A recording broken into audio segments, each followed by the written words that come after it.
There's no denying it. We are in some strange times. Sometimes it seems as though the COVID-19 pandemic controls our day-to-day livelihood, and I guess in a way it does. Over the last year, we found ways to work past it, like teleworking, social distancing, virtual meetings, cursed and blessed by the times we live in. Loads of uncertainty, and not enough answers to go around. But we'll get there, because we have to.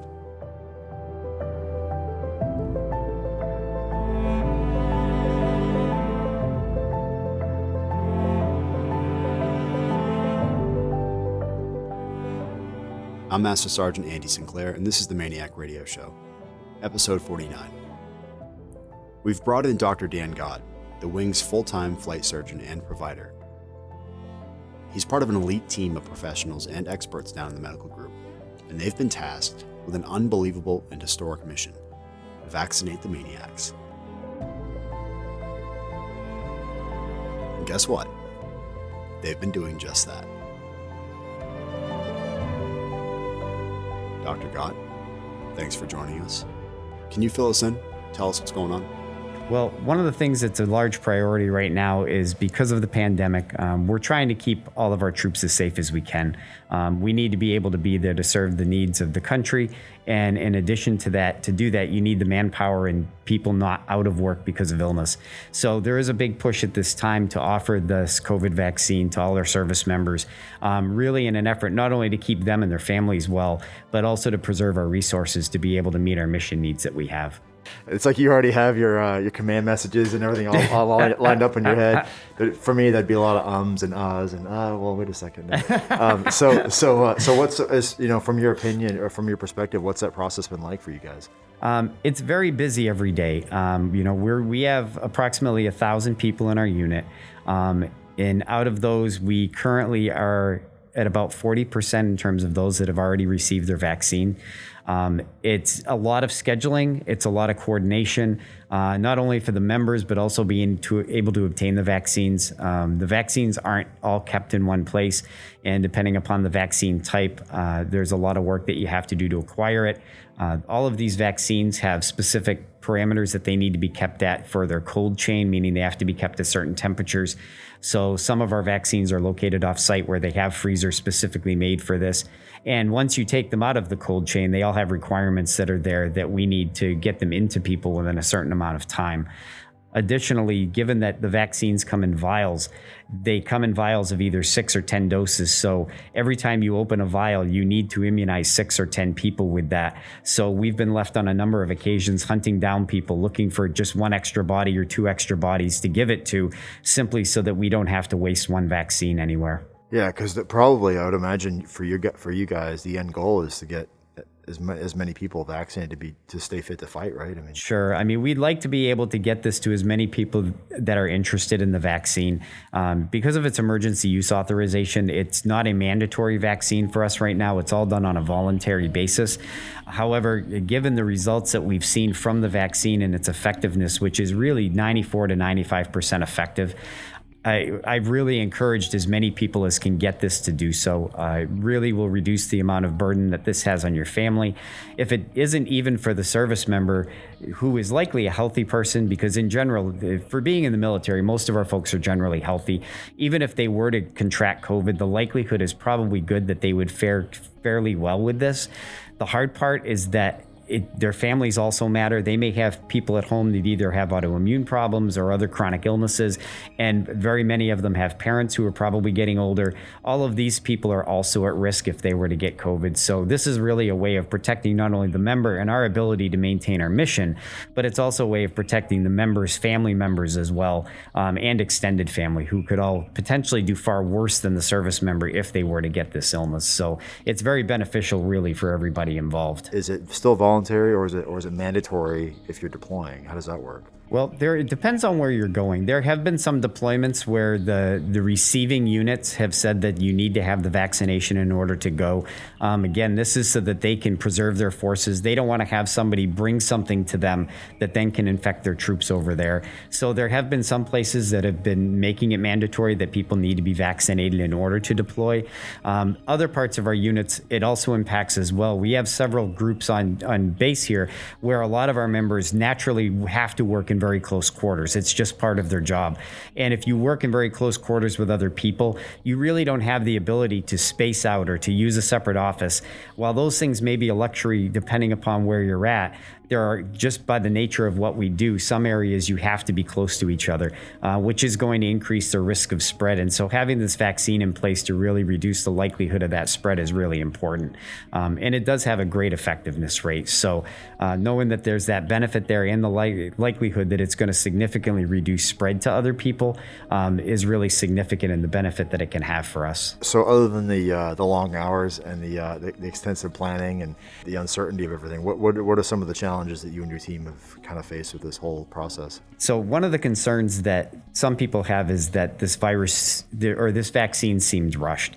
The companies that have been making this have actually been working on this technology for over 10 years. And the fact that we had this novel virus present, this was really a great opportunity for them to use this technology that's been out there for something that we needed a fast answer to being able to treat this. And they just simply had to have the right technology at the right time that was going to fit what we needed to do. The scientific background of using this and how it works is nothing new. It's very simple cell biology is how it works. It's just in terms of being able to get this out to the American people as quickly as we could. They went through the same phases with the FDA that they would normally have to for getting a vaccine fully certified. They have to go through, there's like a multi-phase process. They've been through multiple phases in doing this. The only pieces that are left at this point are some of the longer term studies. While those obviously can't be completed because longer term hasn't happened yet, just our knowledge of what the vaccine is, how it works, and how it works in your body, there's no reason for us to feel that this is going to cause a problem. And that's the best that we can do, is speculate that based upon how it works. But there isn't anything out there that looks like this should be particularly concerning for anybody. It looks like a very safe product.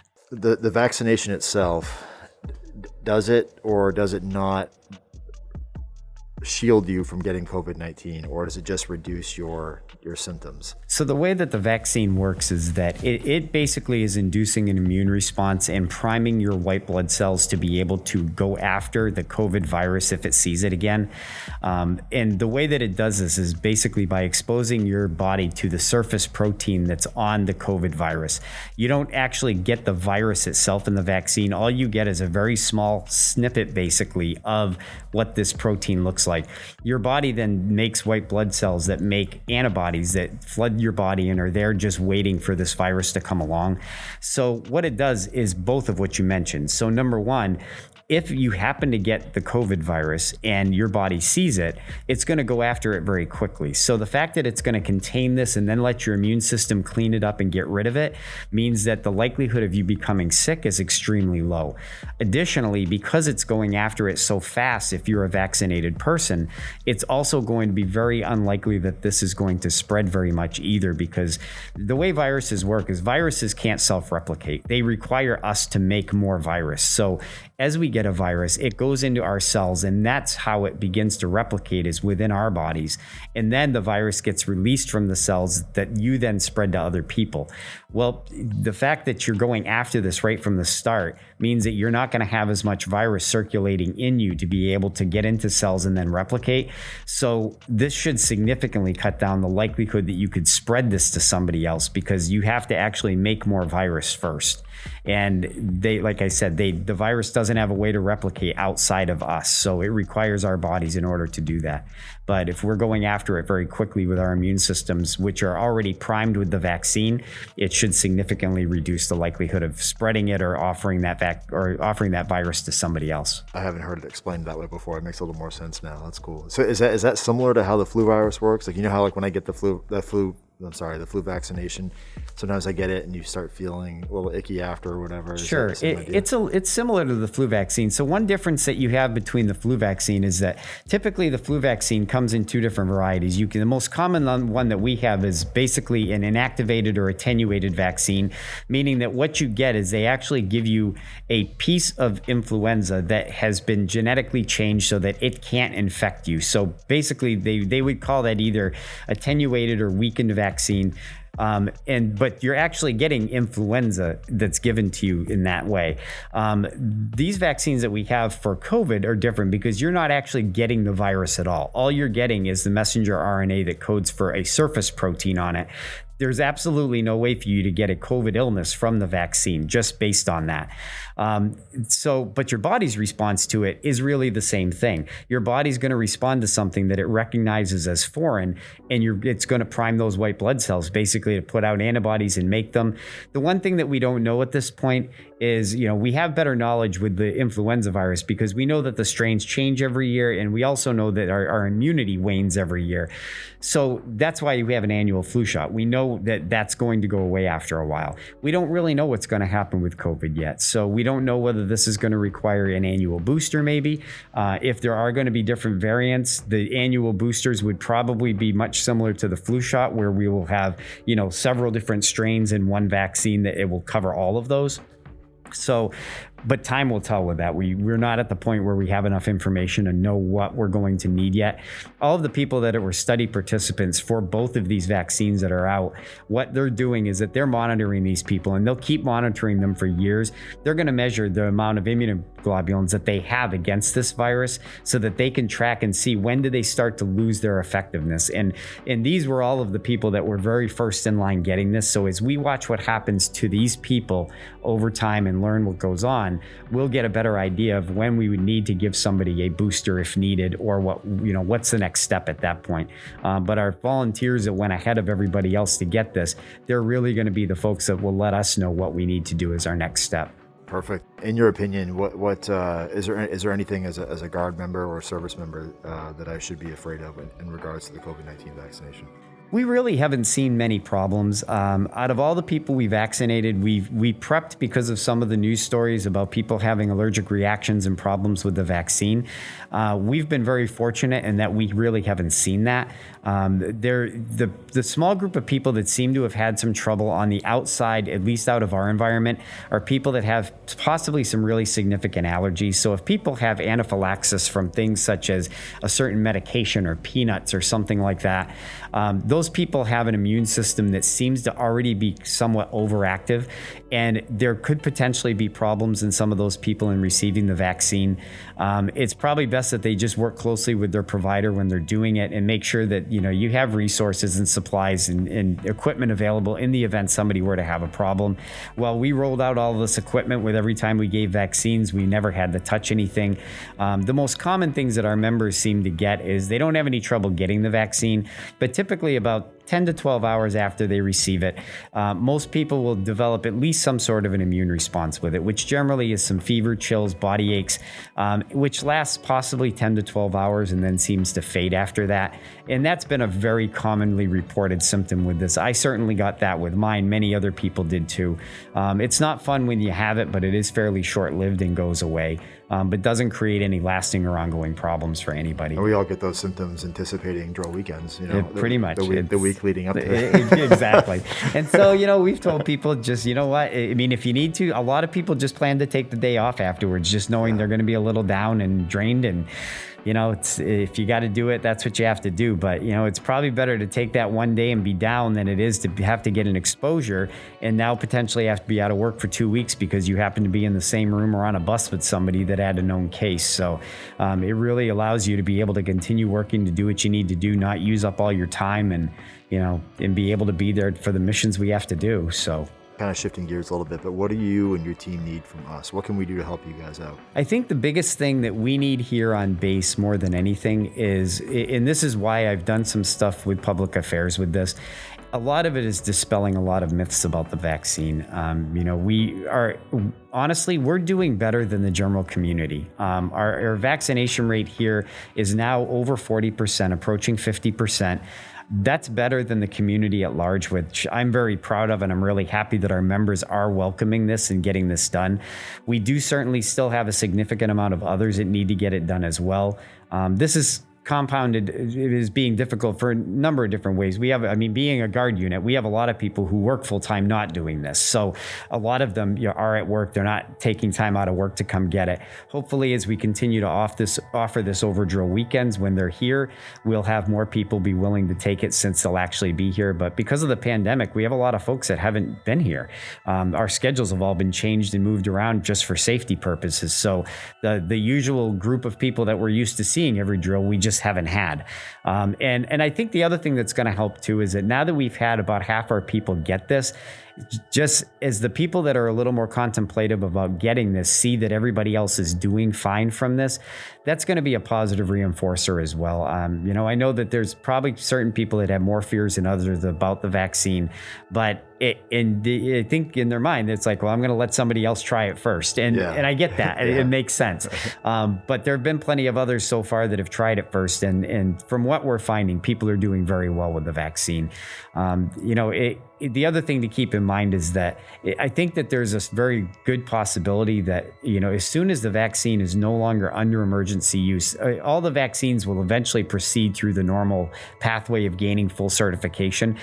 There's probably a very good likelihood that in order to preserve the safety and health of our members, that just like all of our other vaccines that we need for the jobs that we do, this could very well become a mandatory vaccine. So it may be just delaying the inevitable anyhow in terms of having to receive this. But, whether mandatory or voluntary, everything I've seen about it looks very good. It's the most effective vaccine I've seen in my career in terms of efficacy. Really? 94 to 95% effective at preventing severe illness and over 90% effective at even preventing minor illness. So it's very effective in what it does and seems to be very safe as well. I've heard that the flu vaccination is like, what, 60, 65? Probably about 50 to 60%. Really? And the studies that they've done with this vaccine, when I watched them present this to the FDA and watched as the studies continued on from there, even after your first dose, about 12 days later, which is about the time where you would now have antibodies to fight this, there were virtually no cases of severe illness whatsoever from COVID. So it seems to work amazingly well. And again, that we extrapolate the data in terms of determining, will this cut down on spread? There's every reason to believe that if these antibodies that you're making are going after this quickly, it should have a significant impact on spread. And hopefully someday, with enough people getting immunized and having this virus start to sort of slowly disappear out of the community, hopefully it can allow us to also return to some of our normal ways of life that we're much more used to than what we're doing now. Because I think everybody is getting tired, growing weary. We want to go back to, at least if it's a new normal, a better normal than where we're at. And I do think that this vaccine is certainly a huge step in helping get us there.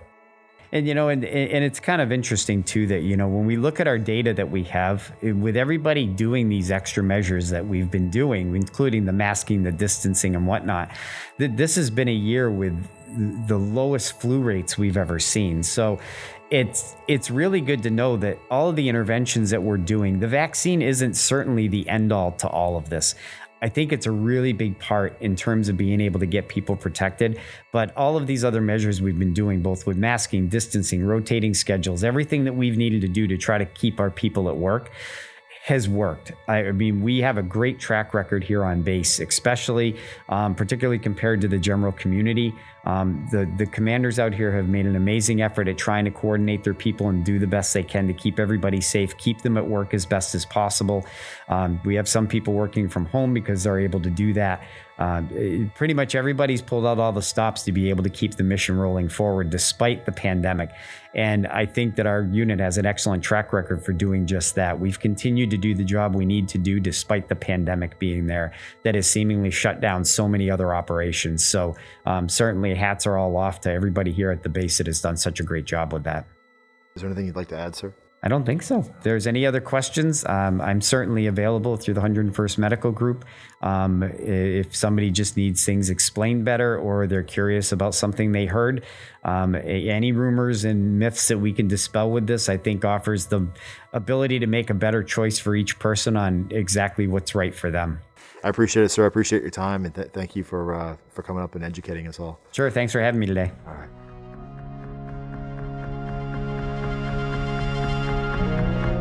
So there you have it, folks. You've heard it from the source. Hopefully that clears up some questions as to how the virus works, but more importantly, how the vaccine works. Dr. Gott has more than 22 years in the field. That's 22 more than what I have. Remember to reach out to him if you have any questions about the vaccination. I'll leave his contact info in the description below. Thanks again to the doc for spending time with us. I have a feeling he's not joking when he says he's a busy guy. A big thanks to he and his team for all they've been doing throughout this pandemic. Pretty remarkable. Drill is here. The Air National Guard Command Chief, Chief Williams, wants to meet the MAINEiacs, so he'll be here over the weekend. If you get a chance to hear him speak or to say hi, be sure to take advantage of that opportunity. Check us out on Facebook, Instagram, all that good stuff by searching 101 STARW. Check out the recruiters pages as well by searching Maine Air National Guard Recruiting. Like and follow them. Come on, please, let's go. Oh, by the way, the MAINEiac radio show is on Spotify now, one of the world's largest podcast platforms. If you have Spotify, be sure to head over to the page and click that follow button so you don't miss out on all the info. Spotify, iTunes, iHeartRadio, 3 big platforms. Pretty cool. Stay safe out there, stay ready. Okay, bye.